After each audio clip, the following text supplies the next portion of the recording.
Hello everyone. Today we are taking uniform circular motion. Before to start uniform circular motion, first we should know what is a circular motion. If a body is moving in a circular path, okay, then it move in a circular path. Then you can say that the motion of this body is circular motion.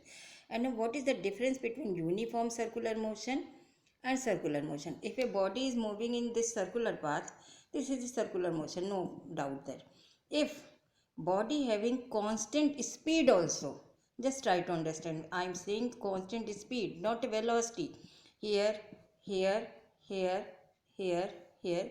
If we will check that ki same all these points having the same speed, not velocity, then the uniform circular motion it is known as कि ऐसी body जिसके चलने पे जो circular path पे जितने भी points मिल रहे हैं, जितने भी आपके हर पास सर्कमफ्रेंस पे जितना भी कोई भी पॉइंट देखिए उस पर उसकी जो है स्पीड कांस्टेंट रहती है, वेलोसिटी भले ही चेंज हो रही है. वेलोसिटी कैसे चेंज हो रही है? डायरेक्शन चेंज हो रही है.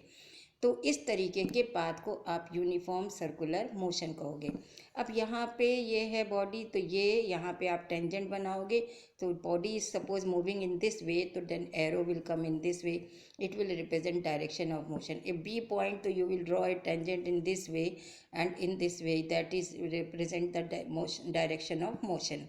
Now if body suppose is here and after traveling delta t time it reaches here, it cover this distance delta s and making angle delta theta at center. So now what will happen?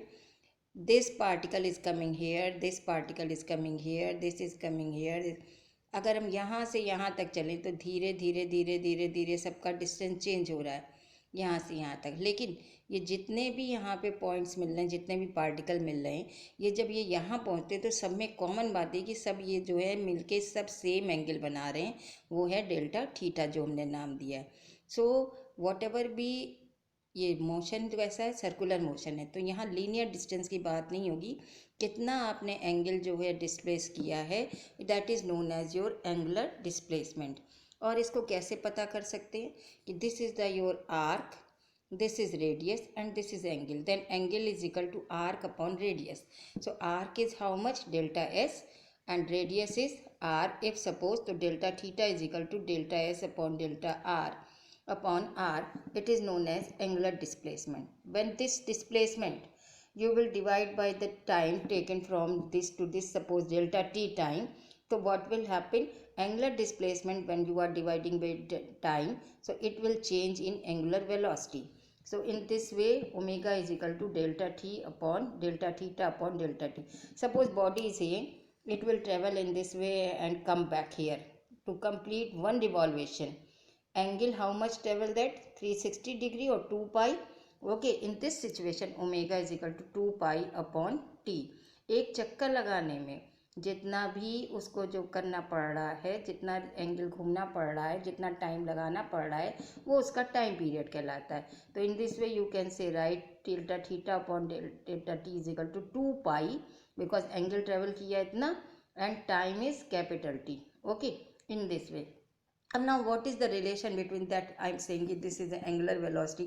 What is the relation between angular velocity and linear velocity? Linear velocity के लिए बताया direction ऐसे बनानी है. अब यहाँ इन दोनों में रिलेशन क्या है, इसको देखने के लिए you can see in this way. ये this is delta theta, this I told you delta S and this R. Delta theta is equal to delta S upon delta R. If you will divide both side by delta t time, then see what will happen here. Delta theta upon delta t, it will come, and very infinite time is there, so it will come angular velocity 1 by r you can take in this way. Send this delta s upon delta t, it will come your linear velocity. It means relation between v is equal to r omega या omega is equal to v upon r, ये relation है. इससे हमारी बहुत सारे numerical solve होंगे. अब velocity change हो रही है लगातार. क्यों चेंज हो रही है? किसी भी पॉइंट पे हम देख रहे हैं, यहाँ पे देख रहे हैं तो ये डायरेक्शन है, यहाँ पे देख रहे हैं ये डायरेक्शन है, तो डायरेक्शन चेंज होने से वेलोसिटी चेंज हो रही है. चेंज इन वेलोसिटी है, टाइम में ही है, तो इसका मतलब वहाँ एक्सेलरेशन होगा, which acceleration is known as centripetal acceleration. How will you solve this?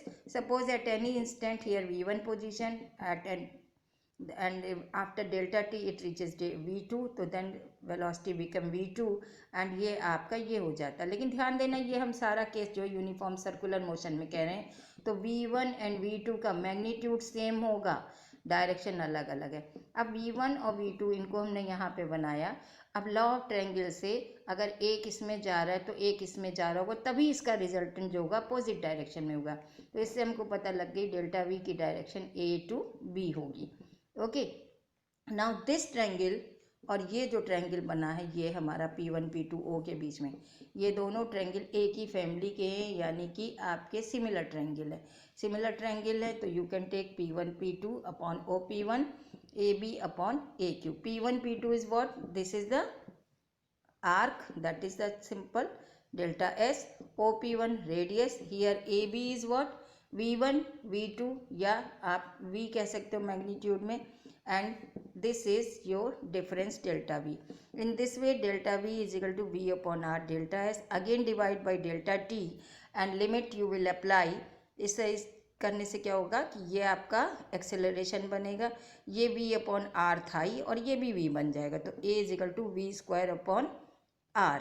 अब V is equal to R omega, if you will substitute here, तो R square omega square upon R, तो it will come A is equal to R omega square. I hope so this is clear for you.